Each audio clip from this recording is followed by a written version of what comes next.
రేయ్ నారి బాబు, నువ్వు ఇప్పుడు ఒక విషయం అర్థం చేసుకోవాలి.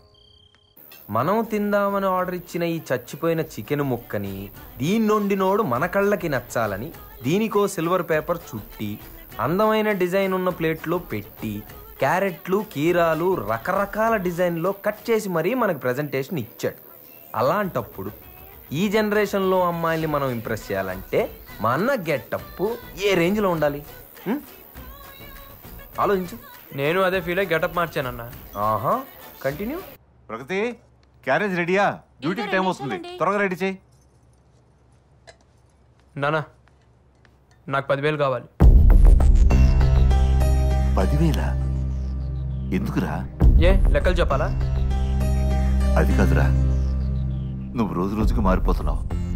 అర్ధరాత్రి ఇంటికి వస్తున్నావు, వేళకి భోంచేయడం లేదు. ఇలా ఉంటే నీ ఆరోగ్యం ఏమవుతుంది? నువ్వు క్లాస్ పీకుతావంటే డబ్బులు అడిగితే? క్లాస్ తీసుకోవడం కాదురా, నువ్వు అడిగిన డబ్బులు నేను ఇస్తాను. ఎందుకని చెప్పు. కారణం చెప్తే కానీ బాబా.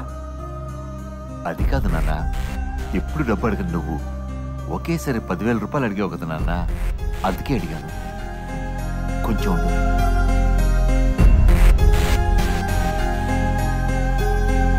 ఇదిగోరా 10,000 రూపాయలు. అంత డబ్బు అడుగుతున్నాడేంటండి? నా ఎగ్జామ్స్ అయ్యేంత వరకు ఫ్రెండ్స్తో హాస్టల్లో ఉంటాను. అదేంటి నాన్న? అది కాదురా, మరి నాకు ఎగ్జామ్ ప్రిపరేషన్స్ వల్ల రోజు లేట్ నైట్ ఇంటికి వస్తున్నాను. మీరు పొద్దునే లేచిన ప్రశ్నలు అడుగుతున్నారు, నాకు అది నచ్చట్లేదు. నేను అక్కడే ప్రిపేర్ అవుతాను. సరే బాబు, నీ ఇష్టం. అదేంటండి పరీక్షల టైంలో వాడిని అలా ఇష్టానికి వదిలేస్తారు? వాడి మధ్య పూర్తిగా మారిపోయాడు. రాత్రి తాగిసొచ్చాడు. తాగొచ్చాడా? మరి మందులించి దారిలో పెట్టాలి గాని ఇలా గాలికి వదిలేస్తే పూర్తిగా చెడిపోతాడు కదండి. కారణం అడిగితేనే మండిపడుతున్నాడు. వాడికి ఎట్లాగే చెప్పేది? ఇలా వదిలేస్తే పరీక్షల్లో ఫెయిల్ అయిపోతాడు కదండి. అవని, ఓడితేనే గెలుపులు తెలుస్తుంది.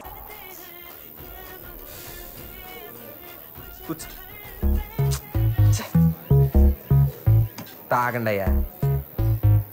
ఒరే నారాయణ, నీ కథని ఇన్ని రసవత్తరమైన మలుపులతో చెప్పొద్దురా. నా గుండె తట్టుకోలేదురా. మామూలుగా చెప్పురా ప్లీజ్.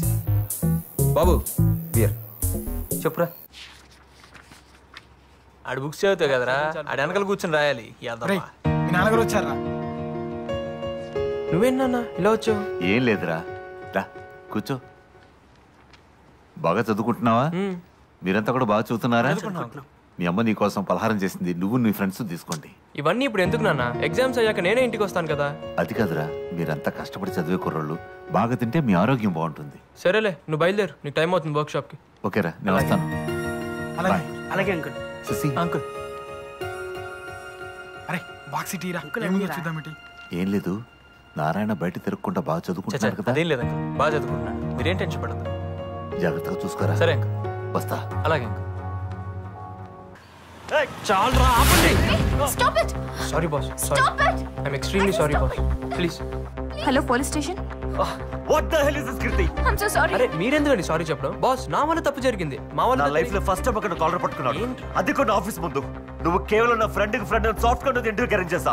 అదే నేను చేసిన తప్పు. I'm extremely sorry. ఎందుకు ఇలా జరిగిందో నాకు అర్థం కావట్లేదు. దీపిక, ఎవరు వీళ్ళంతా? ఏంటిది? నాకేం అర్థం కావట్లేదు. అసలు ఏం జరుగుతుంది ఇక్కడ? సారీ దీపిక, నీ ఫ్రెండ్కి జాబ్ ఇప్పించడం నా వల్ల కాదు. Don't ready call me. Bye. Move.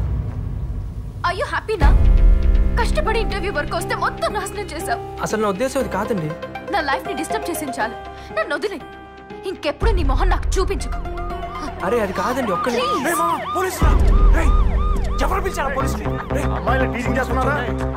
వీళ్ళే సార్. ఏంట్రా మీరు చేస్తున్నారు? మీరేం టెన్షన్ అవ్వకురా, ఇట్లా పోయి అట్లా వస్తాం. రా ఎక్కుతున్నాం కదా.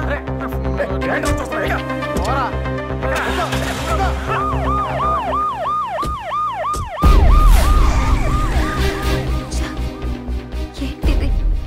నాకే ఎందుకు ఇలా జరుగుతుంది?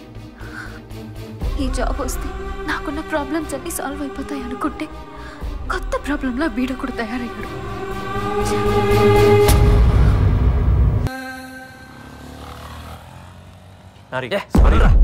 వాడు కీర్తి లవ్ చేస్తున్నాడు అనుకున్నాం కానీ వాడు కీర్తికి జాబ్ ఇప్పిస్తాడు అనుకోలేదురా. I'm really sorry. చాలురా చాలు, ఇంకా మీకు మీ ఫ్రెండ్షిప్ కు దన్నం రా బాబు. ఇంకా ఇక నాకు ఎవరు హెల్ప్ అవసరం లేదురా, నన్ను వదిలేండి రా. అది కాదురా, అది కాదురా. ఏంట్రా వీడు?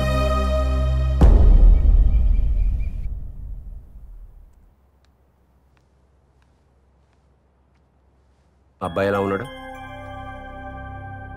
చూడ్డానికి బాగానే ఉన్నాడు. Thanks for your opinion. వీడు నా స్నేహితుడు కొడుకు. ఈ మధ్య తెలిసింది వీడికి ఇంకా పెళ్లి కాలేదని. డాడీ 2 ఏళ్ల నుంచి పెళ్లి గురించి మాట్లాడుతుంటే ఏదో కారణం చెప్పి అవాయిడ్ చేస్తున్నావు. ఈ మ్యాచ్ ఫిక్స్ చేసేసాను. నా ఒపీనియన్ అక్కర్లేదా? నీ కాళ్ళ మీద నువ్వు నిలబడేంత వరకు నో కమిట్మెంట్స్, అంతే కదా? Same old opinion. Yes, just 1 or 2 months లో జాబ్ లో సెటిల్ అవుతాను. ఆ తర్వాత daddy 3 months, only 3 months time ఇస్తున్నాను. 91st డే ఆ అబ్బాయితో నీ పెళ్లి.